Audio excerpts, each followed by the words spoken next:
The turbo hybrid era from 2014 to 2021 might as well have been called the Mercedes era. I mean, the Silver Arrows were just untouchable the majority of the time, and they had all of their rivals fighting for crumbs. Even last year, if it weren't for a few mistakes made by Lewis Hamilton, a phenomenal season by Max Verstappen, by the way, and a controversial ending, they likely would have made it 8 out of 8. So what's gone wrong this year for the veterans? And can Mercedes fans look forward to a quick fix anytime soon? Stay tuned to find out. This year, the regulations have been thrown out of the window. Formula One was bored of Mercedes way out ahead without a challenger, and they decided to, do something about it. Through the genius mind of Ross Brawn and a group of engineers, Formula One came up with some technical rules that would help make the racing more exciting. Firstly, they would enable cars to race closer to each other and overtake more easily. And secondly, the new regulation would open a door for a range of radical designs that hadn't been used since the 1980s. That's because the 2022 cars allow for ground effect, quote unquote, which means that this year's cars can now produce downforce from the top and the bottom of the chassis. You might have already experienced the best example of a ground effect before. If you've ever been out camping and used one of those big blue tarps before, you might have noticed something when it's a little windy. If it's up high, then it'll be pushed up into the air, but if you hold it low, it moves downward and tries to stick to the ground. That's the basic idea of what ground effect is. And allowing designers this year to modify the shape of the car's floor means that the downforce of the car can be improved, and drivers are going to be able to corner faster. Ground effect was basically banned in the 1980s after a number of accidents. If the bottom of an F1 car even made just a little bit of contact with the road underneath, then the ground effect is lost, and it can cause the car to spin off the circuit. But these new possibilities also presented every single team with a big problem. It's called porpoising. Porpoising, just to make sure I got it there. And commentators will be talking about it all season. But why is porpoising so important? And does it hold the secret to unlocking Mercedes' true power this year? All teams had to deal with the same porpoising effect to some extent. Surprisingly, the team affected most by the bouncing was Mercedes. In preseason testing, the issue already looked pretty severe. Ferrari saw some at testing, but they managed to minimize its effects by the time of the first race in Bahrain. Team boss Mattia Binotto said that none of the teams were able to plan for the effect because the simulators don't go up to the speed where it starts to happen. Drivers Charles Leclerc and Carlos Sainz can be seen bobbing up and down from time to time, but the pace of their Ferrari car is so fast that at the moment, they don't need to worry about it. McLaren were the only team to be able to entirely avoid the issue during preseason testing. They even topped the timing sheets for one of the season, and they had all of the other teams interested in their design. But once McLaren hit the track for a real Grand Prix, it was clear their problems were much bigger than porpoising. They have had a dismal start of the season, and their two drivers finishing 14th and 15th in the race. For Mercedes, Hamilton knows how important it is to fix the problem. He said that he's constantly checking in with the aerodynamics team to see how they're developing solutions. It honestly can't come quick enough for the 7-time world champ. Mattia Binotto said during preseason testing that the porpoising effect actually has a very simple solution. If the height of the car is raised, the problem disappears. But Formula One is so competitive that raising the car millimeters can mean the difference between first and second place. No team is willing to do this. In fact, the FIA proposed a regulation change that would basically eliminate porpoising, but none of them agreed to it. They had already gone too far into their design process to risk any late changes. This is a headache for the Mercedes team right now, but Red Bull thinks it might be a positive in the long term. Helmut Marko said that if Mercedes can get on top of the porpoising, then they'd be back in the title fight. And Hamilton's teammate George Russell agrees. He thinks that 99%, quote-unquote, of the issues Mercedes are facing would be solved if they could figure out this little perplexing porpoising puzzle. But that's bad news for Red Bull. Max Verstappen has had to retire from 2 of the first 3 races and lost valuable points to the championship leader Charles Leclerc. But he's even below Lewis Hamilton in the championship standings. So if Verstappen is still in contention for the world championship, Hamilton could be too. Mercedes might have been running a series of floor experiments since the first race in Bahrain, but nothing has worked yet, and it's only gotten better from there. They were due for a big aerodynamic update in Melbourne, but logistical challenges meant that it did not arrive in time. But the next few races are going to be pretty crucial for Mercedes development. How are they holding back their true power? And how much trouble is George Russell causing Hamilton?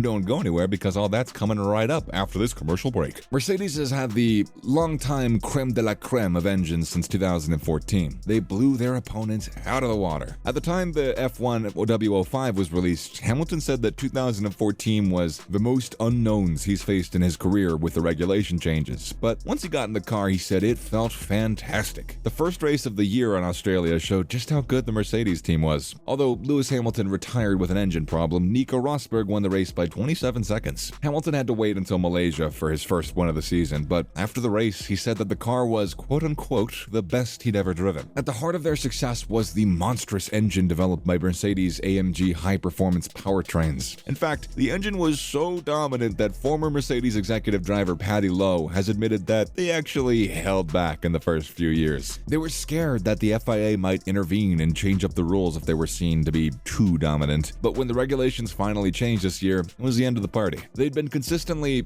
at least a half a second slower than the leaders in qualifying. At the Saudi Arabian Grand Prix, Hamilton was knocked out in quarter one, and that was the first time he hadn't qualified for quarter two since Brazil in 2017. It looks like the power unit isn't as strong or as competitive as last year's, and Mercedes customer teams are struggling too. McLaren, Williams, and Aston Martin are all struggling this year too. That's not a good sign. Hamilton's had a great career. There's no question about that, right? He's equaled Michael Schumacher's record of 7 world championships and was unlucky not to claim a record 8th last year. He led Mercedes in one of the most dominant eras of all time and proved time and time again that he was the most consistent on the grid. Surely, I mean, he could retire happily after leaving such a long-lasting and big legacy. And he's become an icon much bigger than Formula One too. I mean, the dude's got his own fashion line with Tommy Hilfiger and has his own charity with Mission 44, and he was even knighted last year. That's a bucket list item right there. Lewis is so famous that a plastic chair that he sat on this week in Malaysia just sold for $500. Yeah, apparently Lewis sitting on something increases its value by about 100 times. He might even become a citizen of Brazil this year as the parliament holds a vote to induct him into the country. So he could definitely hang up the boots and just look back at his career pretty proudly. But the thing about champions is that they're hard to stop. Hamilton is chasing that 8th title. However, it kind of looks unlikely right now, unfortunately. Though, as he ages,